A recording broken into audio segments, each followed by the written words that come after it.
La mejor condición es la actitud de lucha contra la adversidad. Pero esta adversidad que hoy nos sofoca requiere un alto presupuesto para salir del atolladero, un cambio profundo de actitud colectiva, de conducta política y de pocas reglas pero aceptadas por todos. Debemos regresar a la fuente de los valores morales esenciales para la convivencia. Nos debemos orden y limpieza que se perciba en todo lugar. Nos debemos integridad. Nos debemos afirmar la puntualidad. Nos debemos aceptar la responsabilidad que todos tenemos. Nos debemos el deseo de superación. Acordar el respeto a las reglas para salir de esta regular irregularidad con que nos conducimos. La compasión por los demás, por el otro, la alteridad como paradigma cultural. Nos debemos encontrar la pasión por el trabajo que tenemos y por lo que hacemos. Nos debemos esfuerzo y determinación para salir de este caos, de esta crisis, de este mal momento. La educación es el lugar de la relación, del encuentro con el otro. Por encima de contenido y otras historias, en su razón de ser, necesitamos una educación que se nutra de la experiencia y de la alteridad, que nos permita vivir el encuentro con el otro desde la vivencia, desde el sentir, desde la sensibilidad, desde las posibilidades de ser cada uno y cada una, en verdadera democracia y libertad. Ya no hay imperio de la ley, ya no hay seguridad, tampoco hay alteridad, ya se ha roto el protocolo necesario de preservación del medio ambiente saludable. La lógica ha sido derrotada. Es tiempo de buscar en el absurdo una respuesta. El primer movimiento es hacia adentro, el segundo lo haremos hacia afuera, con fuerza y eficacia. Síganos en Facebook, en la página Más K, en Twitter, en @calafate o en el blog citroenamarillo.blogspot.com.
La necesidad de la crisis actual es un replanteo hacia las nuevas estructuras preparadas para funcionar en la química de la alteridad. Las necesidades básicas no son económicas, son culturales y refieren ante todo a un cambio educativo profundo del ciudadano. Tierra, techo, trabajo, tranquilidad, tiempo, son garantías que antes que privilegios de competitividad que los garanticen, requieren acuerdos de cooperación que los acompañen. Focalizando más el concepto de alteridad en la educación, es necesario profundizar más en su interrelación, como a partir de la alteridad en la educación podemos combatir las desigualdades y trabajar como bien proponía Paulo Freire desde las diferencias. Educación nacida de una pedagogía de la emancipación partiendo de la alteridad y las particulares de cada persona. El ideal de educación universal parece la utopía a alcanzar en nuestra sociedad siempre y cuando el modelo propuesto nazca desde las diferencias, se constituya desde la legitimación y reconocimiento de todas las identidades. No siendo así, se incurre en el error de prácticas sociales excluyentes eliminando las diferencias e imponiendo un modelo normalizado desintegrador,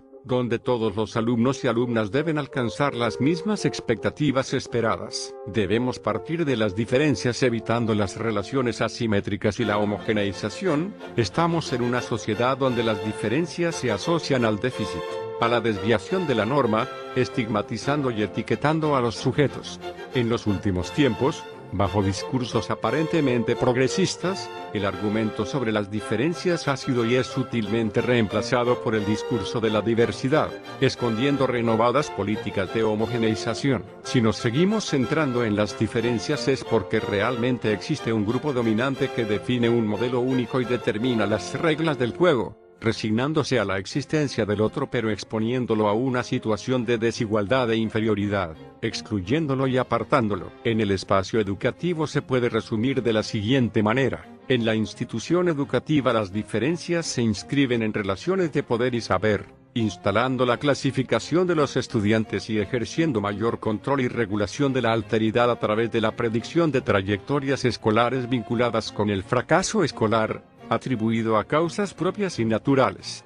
Y no solo eso, no únicamente se excluye, sino se fomentan actitudes que retroalimentan esta situación a través de la competitividad, la rivalidad y la individualidad entre el grupo de iguales. Pensar en una pedagogía de las diferencias implica una visión de la educación desde su carácter político y ético. Como Paulo Freire apuntaba desde su papel transformador, el aprender a ser y el transmitir empieza desde la relación dialógica, desde la reflexión sobre las relaciones con el mundo y la inserción crítica en él. El verdadero papel del educador tiene que nacer desde la intervención docente más solidaria, ser un guía y acompañante que incite a la interrogación, proveedor de criterios para la opción pero nunca desde la imposición, tomando la causa del otro, educando, como propia y poder colocarse en su lugar. El educador debe brindar su apoyo para transformar la dependencia hacia el proceso de reflexión y la acción autónoma, fomentar la capacidad de diálogo y reflexión crítica para que el otro pueda definir y sostener decisiones responsables. La educación es el lugar de la relación, del encuentro con el otro, por encima de contenido y otras historias. En su razón de ser, necesitamos una educación que se nutra de la experiencia y de la alteridad, que nos permita vivir el encuentro con el otro desde la vivencia, desde el sentir, desde la sensibilidad, desde las posibilidades de ser cada uno y cada una, en verdadera democracia y libertad. Ya no hay imperio de la ley, ya no hay seguridad, tampoco hay alteridad, ya se ha roto el protocolo necesario de preservación del medio ambiente saludable. La lógica ha sido derrotada. Es tiempo de buscar en el absurdo una respuesta. Síganos en Facebook, en la página Más K, en Twitter, en @calafate o en el blog citroenamarillo.blogspot.com.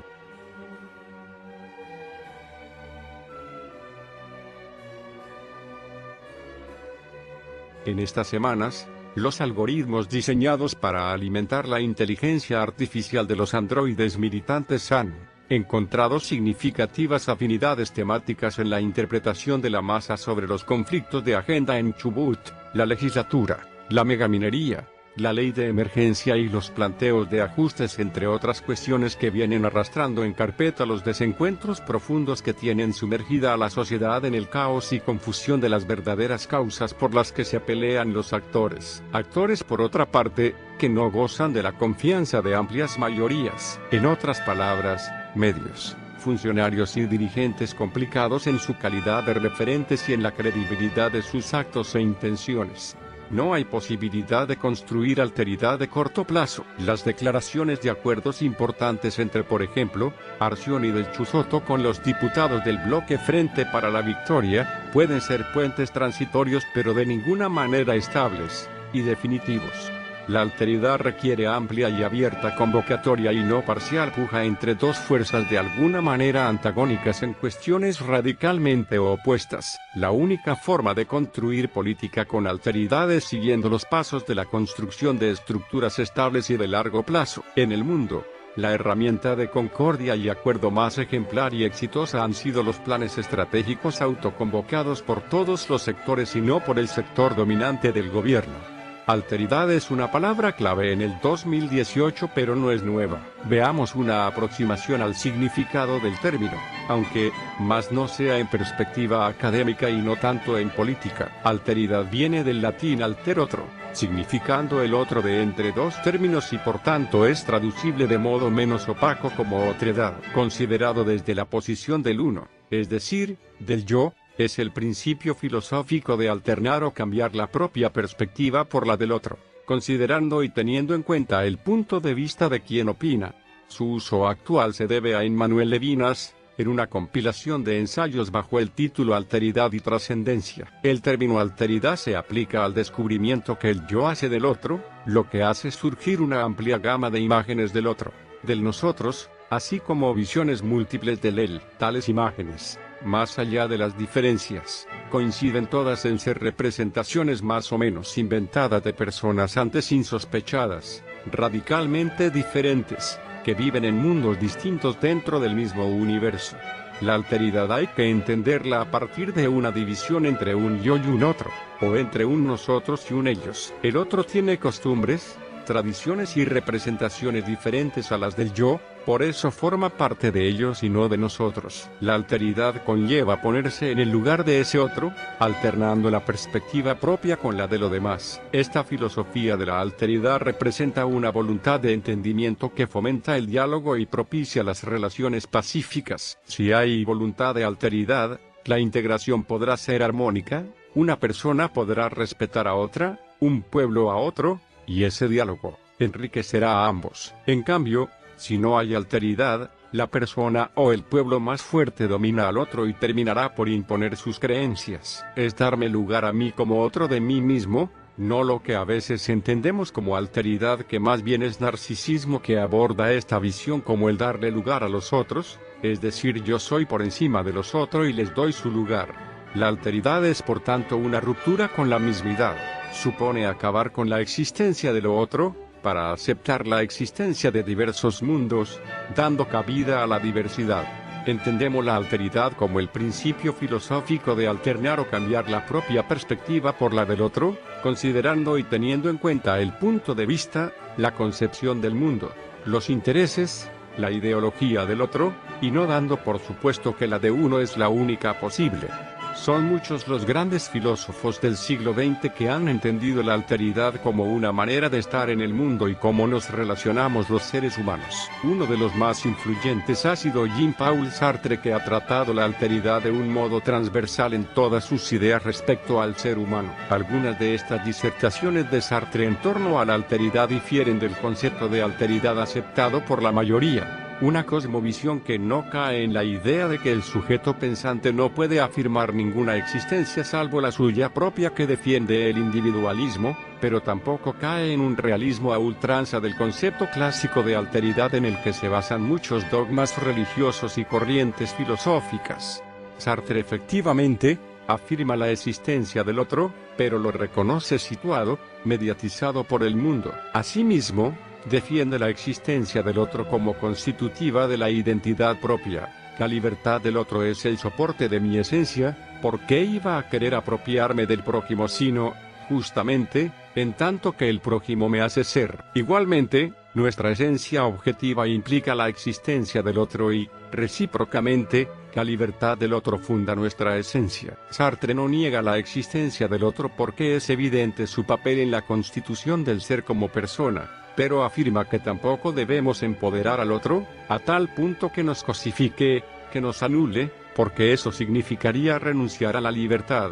El otro extremo sería objetivar el alter ego y negarlo también, como en el caso del sadismo, pero sería también convertirnos en un objeto que oprime. Afirma que es necesario el punto medio, tal vez, un nosotros que involucre a la propia persona y los otros. Para ello es necesario un compromiso, donde sin negar mi libertad yo sea parte de ella, para construir horizontes comunes. Además, nos advierte Sartre que toda situación humana, a más de ser compromiso en medio de los otros, es experimentada como el nos, es decir, unidad en la entidad acordada como nosotros, luego, identidad y pertenencia en un rango de prioridades comunes. La misión no se discute, la visión que implica el ¿cómo hacer? En cambio, será discusión constante y dinámica dentro de la lógica. La misión hoy es el absurdo, la lógica es pues, las bases funcionales que diseñemos en pluralidad para resolver cómo subir la escalera a las metas establecidas en un camino al objetivo. Todos tenemos derecho y obligación a pensar en grande. Por otra parte, Miguel de Unamuno establecía una distinción tripartita entre lo uno y lo otro que sustituía la neutralidad por la alterutralidad o neutralidad activa. En otros aspectos, esto es propiamente la disrupción que viene planteando el mundo globalizado. Ya no hay imperio de la ley, ya no hay seguridad, tampoco hay alteridad, ya se ha roto el protocolo necesario de preservación del medio ambiente saludable. La lógica ha sido derrotada. Es tiempo de buscar en el absurdo una respuesta. Síganos en Facebook, en la página Más K, en Twitter, en @calafate o en el blog citroenamarillo.blogspot.com.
El proceso de crecimiento en conceptos de la inteligencia artificial de los androides virtuales militantes trata de clasificar y hacer por asociación estadística verdaderos collajes que en su interpretación como un resultado presentado en un todo, enlazan conceptos afines inesperados para el cerebro humano.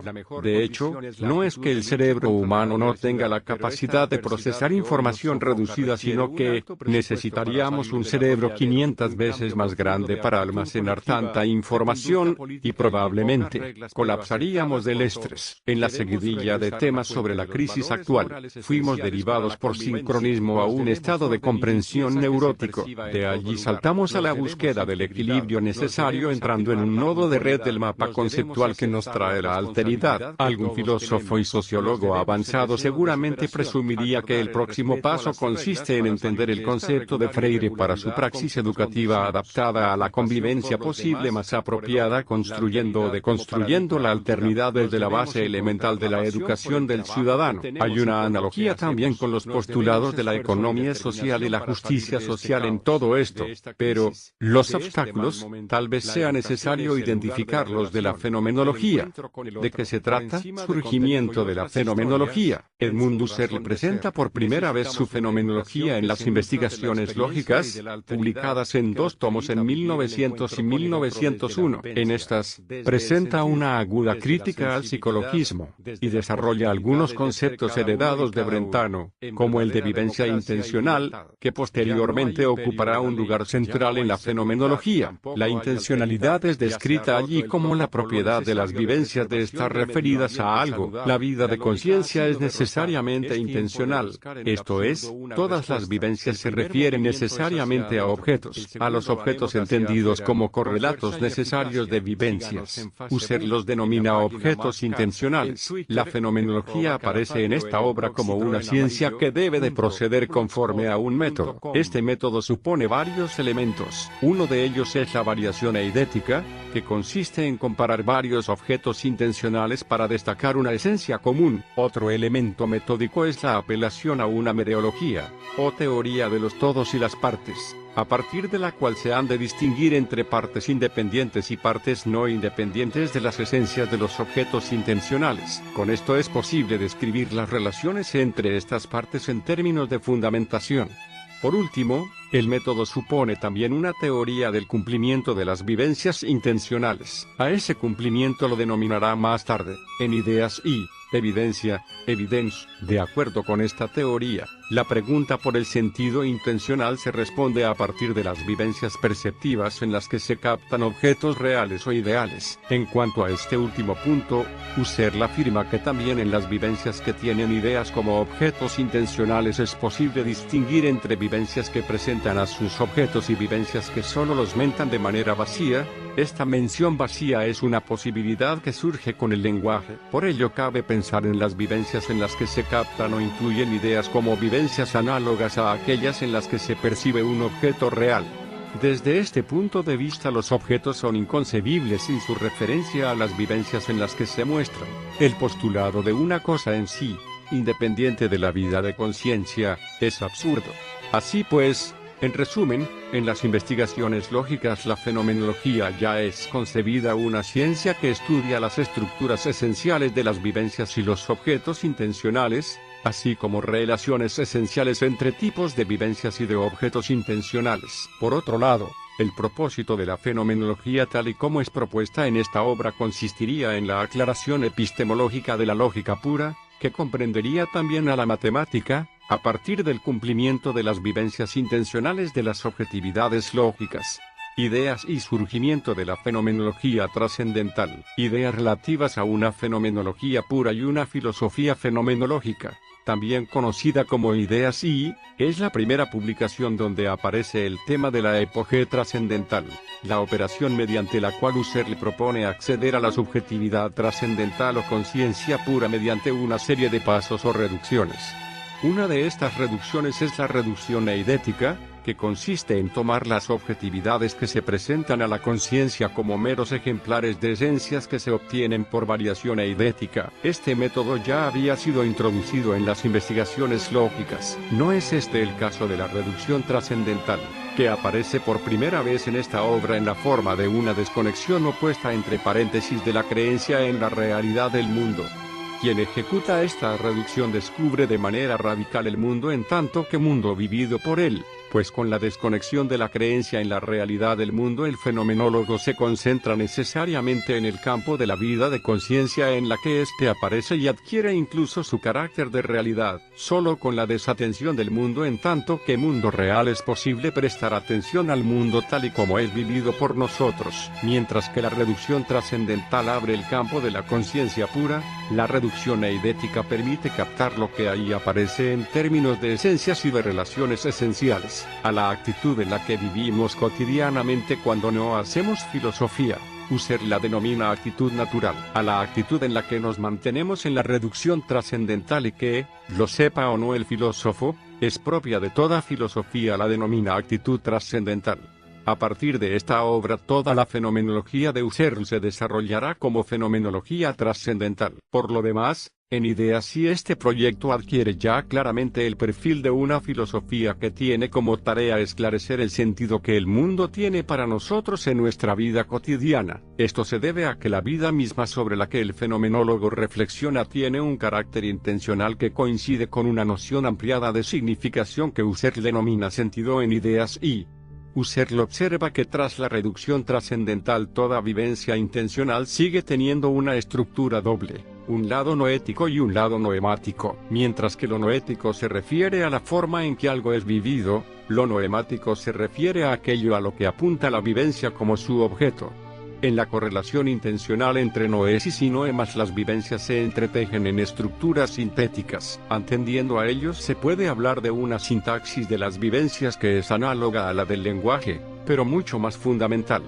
A las investigaciones fenomenológicas sobre la síntesis en las que el mundo y las cosas en él adquieren su sentido, Husserl las llamó investigaciones constitutivas.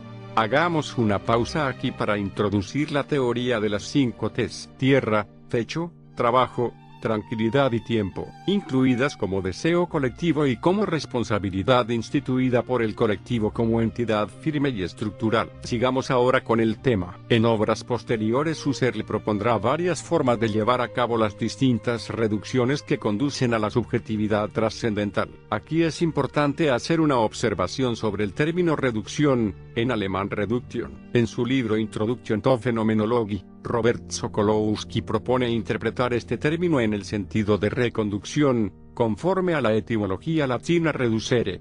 Esta interpretación del término reducción es congruente con el papel que este concepto juega en la fenomenología trascendental. La fenomenología aparece públicamente por primera vez como fenomenología trascendental en Ideas y de esta obra en adelante será claro para Husserl que la tarea de la filosofía entendida de esta manera es explicar el origen y el sentido del mundo al reflexionar sobre la experiencia intencional. De acuerdo con ella, el mundo es aquello a lo que se refiere nuestra experiencia y al mismo tiempo el contexto en el que vivimos. Como contexto el mundo es siempre algo implícito, así que para explicitar el sentido de esto implícito es necesario primero dejar de suponerlo como fundamento de la experiencia y recuperarlo como término objetivo al que ésta se refiere. Esto es lo que pretende la reducción trascendental. Husserl planeó su obra Ideas relativas a una fenomenología pura y una filosofía fenomenológica en 3 tomos. El único tomo terminado fue el primero, al que nos hemos referido en este apartado. El segundo y el tercer tomo fueron publicados de manera póstuma. Metodología de la investigación fenomenológica. En lo que se refiere al método, se vale de la reducción eidética, la reducción trascendental y el análisis intencional para explicitar el sentido del mundo en tanto que mundo, o del ser en tanto que ser, y de las cosas en él, así como para exponer las leyes esenciales inherentes a nuestra conciencia del mismo. En todas las obras sistemáticas publicadas por Husserl consta un bosquejo de su programa, y parte de él comprende la fundamentación última de las ciencias empíricas, o ciencias de hechos, como la biología, y de las ciencias eidéticas, o ciencias de esencias, como la geometría, así como la elucidación de lo mentado en sus conceptos. Muchos de los conceptos y las tesis de la fenomenología trascendental solo pueden ser comprendidos a cabalidad tras la ejecución de la reducción trascendental y tras el esfuerzo por entender a qué se refieren a partir de la experiencia propia. Este es uno de los sentidos del llamado a ir a las cosas mismas, en contraposición a quedarse en meras construcciones de palabras y castillos en el aire. Uno de los conceptos centrales de la fenomenología trascendental es el de intencionalidad, que procede de la tradición escolástica y en última instancia del concepto aristotélico de logos. Otro de sus conceptos fundamentales es el de evidencia o intuición, que es una ampliación del concepto de percepción y que se refiere a una verdad más originaria que la proposicional. Esta verdad es la de lo que aparece. En la fenomenología trascendental se deshace la oposición entre empirismo y racionalismo, pues en la medida en que llama a dirimir todas las cuestiones sobre la verdad última de las cosas en las experiencias evidentes que tenemos de ellas, puede considerarse una forma radical de empirismo. Sin embargo, en la medida en que asume que el orden racional del mundo nace en la experiencia intencional, puede considerarse también una forma de racionalismo. Pocos de los discípulos y de los primeros lectores de Husserl compartieron el espíritu de hacer de la fenomenología un proyecto verdaderamente colectivo. Por el contrario, la historia del movimiento fenomenológico que tiene sus raíces en Husserl parece estar dominada por el deseo de filósofos que aspiran a superarse unos a otros. De ahí que la unidad de lo que se denomina con el título genérico de fenomenología sea la mayoría de las veces superficial, cuando no meramente histórica. Sin embargo, a principios del siglo XXI esta forma colectiva de hacer filosofía y su proyecto pasan por un renacimiento en gran parte del mundo. Meditaciones cartesianas, maduración de la fenomenología trascendental, lógica formal y lógica trascendental, la crisis de las ciencias europeas y la fenomenología trascendental, ideas y, de las obras sistemáticas que Husserl alcanzó a terminar en vida. Las más maduras son Meditaciones cartesianas, 1931, y Lógica formal y lógica trascendental, 1929. La lectura de estas dos obras es imprescindible para comprender el proyecto de la fenomenología trascendental frente a las acusaciones de platonismo y de solipsismo. Entre otras cosas, en ellas Husserl incorpora sus descubrimientos relativos a la conciencia del tiempo para esclarecer la temporalidad de las objetividades reales e ideales, y sus descubrimientos relativos a la empatía, la conciencia intencional en la que captamos a los otros en virtud de su aparecer corporal para esclarecer la forma en que somos conscientes de la intersubjetividad. Durante sus últimos años, Husserl preparaba otra obra sistemática de la cual solo la primera parte pudo publicarse en un periódico para inmigrantes, La crisis de las ciencias europeas y la fenomenología trascendental, 1936. Sin embargo, se publicaron de manera póstuma partes adicionales de este trabajo. Se trata de una introducción a la fenomenología trascendental que recupera críticamente muchos hallazgos históricos de la filosofía y que pretende dar cuenta del sentido de las explicaciones de las ciencias modernas y de su necesidad de fundarse en investigaciones fenomenológicas que tienen como tema al mundo de la vida. Además, en ella Husserl revisa críticamente diversas formas de llevar a cabo la reducción fenomenológica. Mención aparte merece el segundo volumen de sus ideas relativas a una fenomenología pura y una filosofía fenomenológica, que Husserl se negó a publicar en vida por considerarlo inacabado y problemático. Esta obra, en la que Husserl trabajó entre la década de 1910 y principios de la de 1920, ejerció gran influencia en muchos fenomenólogos que tuvieron acceso a ella, como Martin Heidegger y Maurice Merleau-Ponty. En ella se anticipan problemáticas que cobrarán mucha importancia en sus obras posteriores, como los conceptos de motivación, mundo de la vida y persona, así como la constitución de la corporalidad y de la intersubjetividad. Génesis de la reducción trascendental. Husserl introduce explícitamente por primera vez la idea de una reducción noseológica en la idea de la fenomenología. 1907. El desarrollo filosófico de esta idea irá adquiriendo una complejidad cada vez mayor conforme a una cierta maduración en su pensamiento. Por ello, la reducción trascendental no debe ser vista como un giro sorprendente y contradictorio en la obra de Husserl respecto de sus investigaciones lógicas, como se ha pensado a veces. En esta última obra, Husserl habla ya de una aprehensión fenomenológica pura desconectadora, ausschaltende, de todas las posiciones trascendentes y de un yo fenomenológicamente reducido. Es cierto que estas palabras, como muchas otras de la misma tendencia, fueron introducidas únicamente hasta 1913, año de la segunda edición de las investigaciones lógicas y de la publicación de ideas, y sin embargo, en aquellas investigaciones podemos ver la predelineación de un radicalismo filosófico que impide hablar de un viraje autocontradictorio. Ya en la primera edición de esa obra, 1900-1901, Husserl hablaba de la distinción entre el yo de las vivencias y el yo empírico, de la delimitación del yo psíquico puro a su contenido fenomenológico, y de cómo a través de esta delimitación el yo se reduce a la unidad de la conciencia. Ahora bien, es en sus lecciones de 1907, publicadas con el título de La idea de la fenomenología, donde Husserl expone por primera vez con toda claridad y sistematicidad la idea de la fenomenología en relación con lo que más adelante, 1913, sería llamado reducción trascendental. Ahí sostiene que solo por medio de una reducción a la que vamos a llamar ya reducción fenomenológica obtengo un dato absoluto, que ya no ofrece nada de trascendencia. Desde un punto de vista retrospectivo, la obra de Husserl parece implicar, en el camino que va de investigaciones lógicas a ideas y, pasando por la idea de la fenomenología, un énfasis creciente en ciertos puntos que tendían desde el principio hacia cierto radicalismo filosófico. Para poner otro ejemplo, en los primeros parágrafos de la primera de las investigaciones lógicas Husserl hablaba, apuntando ya a desarrollos que más adelante habrían de conducir a la reducción trascendental, del principio de la falta de supuestos, entendidos como supuestos ontológicos, y hacía referencia a la fenomenología pura como terreno de investigaciones ontológicamente neutrales. En concordancia con esto dice también que sus investigaciones no tenían tema ontológico y que la fenomenología pura no hace ni la menor afirmación sobre existencias reales.